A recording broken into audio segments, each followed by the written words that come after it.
Hi, my name's Josh Mast. I'm back again. I'm the producer of Toy Soldiers War Chest, and today we're going to take our first look at gameplay.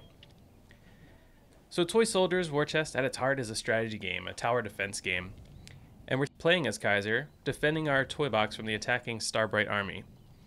The job of the Starbright army is to march across this bridge and attack our base, so our job is to defend that, and we're going to build some turrets as defenses to fend them off.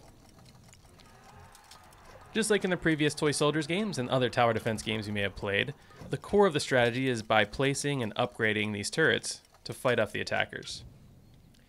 Now in Toy Soldiers, the AI can control the turrets for you and you can play the game more strategically, but where the game gets really fun is being able to take direct control of the turrets and jump right into the action.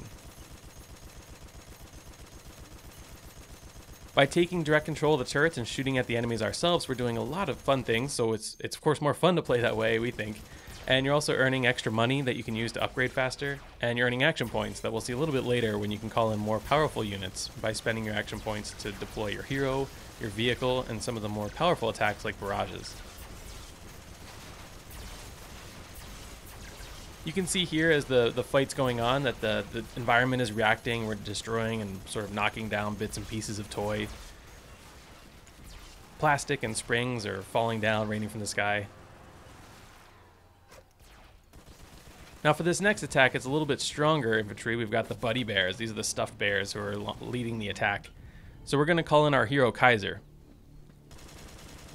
Kaiser will look familiar for any of you who have played the first Toy Soldiers game. We're bringing him back, and he's got a more powerful army with him this time, and he's got a lot of upgrades. So this time around, players will be able to collect, customize, and upgrade the weapons and loadout that they'll bring with them into battle. Each of the heroes have their own primary, secondary weapons, and of course grenades that they can use. And they've also got perks and talents along with barrages that players can customize and choose which loadout they're going to take into each map.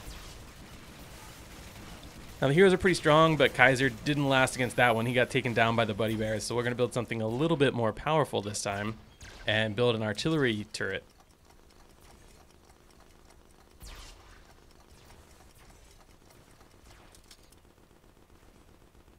Now we saw the environment being knocked down earlier. We took it a little bit further with Toy Soldiers War Chest, and we made the environment able to be destroyed so that it changes the way the map plays.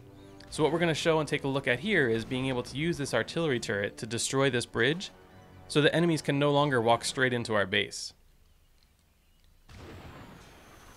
So by knocking out that bridge, the enemy units are now going to have to find a different way into the base, and they're going to have to path around here and take this side path and attack us from a different part.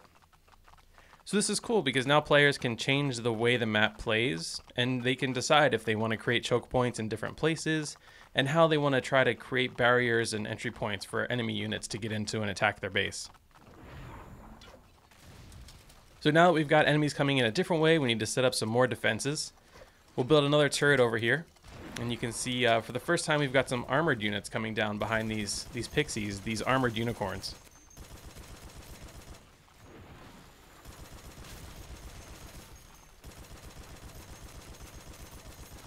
Now the anti-infantry turret that we've been using is really effective against the light infantry, but it doesn't do much damage against armored units. You can see we've got these armored unicorns and we've got these heavy armored units, these rolly cats, which are giant toy piggy banks. In order to fight these guys and do enough damage, we're going to need something a little more powerful and a little bit more suited for the job. So we're going to build some anti-armor units. And for Kaiser, he's got these mortars that'll do great at destroying the armored units.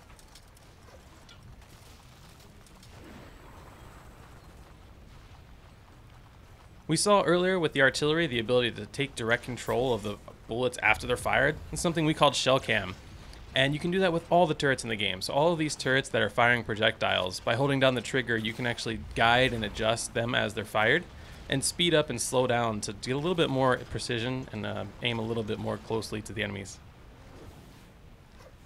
Now the mortars will do a good job against dealing with these, but we're going to use our action points that we've gained to call in something a little more powerful, which is Kaiser's tank. All the heroes have their own vehicles that players can take control of, and they all work and play very differently. So in Kaiser's case, he's very good at the heavy armor. He's got a tank that you players can take control of, and he does a very good job at dealing with the enemy armor. As we take a look at some of the other heroes and the other armies later on, you'll see that they all play very differently. Some heroes have flying vehicles, and they've all got their own different play styles that come with them.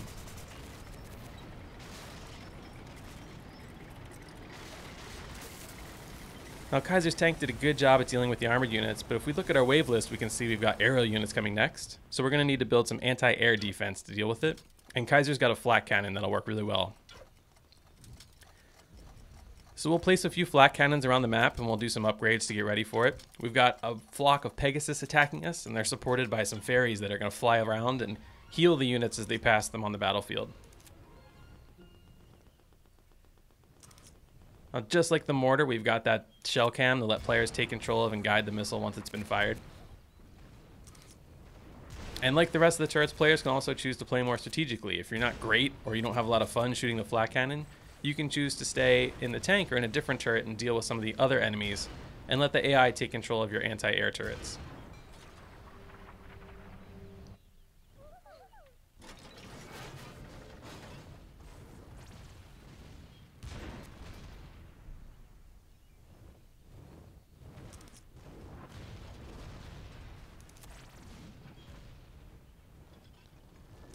We can see the next wave's being attacked. We've got an all-out assault from Starbright now. She's sending a little bit of everything at us. We've got armored units, we've got infantry, we've got some more aerial units. Fortunately, we've done a pretty good job of building up and defending our base and doing some good upgrades to our turrets along the way. But we can see now, because we've knocked out that bridge, these units are choosing to take a different path into our base, and they're going to march across this paintbrush laying over the river. So we're going to have to build some defenses on this side of the map. We spent some time working on the AI and making the units more intelligent in general, so now the enemies are deciding how and where they're going to attack you, and when they're going to stop and try to destroy your defenses, or when they're going to march in and attack your toy box. This changes things up from the typical tower defense you may be used to, where units march in the same line into your base, and they don't really stop to engage you. So in Toy Soldiers War Chest, there's a lot more action to get used to.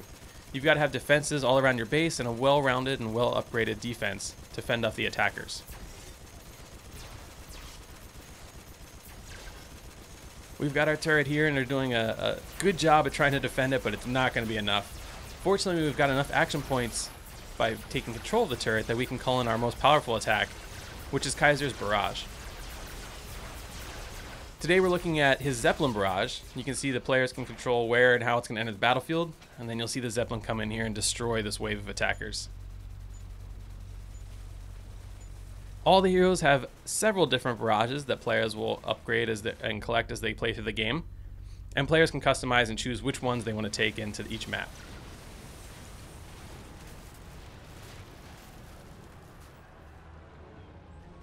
Here we've got Starbright's final all-out assault. This is her boss unit, the Cloud Castle. This Cloud Castle is going to fly all the way across the battlefield and try to destroy our toy box, and on its way it's going to unleash these smaller rainbow castles that are dropping these glitter nukes across the battlefield, adding a little color and destroying most of our defenses in the process. And that's our first look at gameplay for Toy Soldiers War Chest, coming in early 2015 on the PlayStation 4, Xbox One, and PC. Till next time.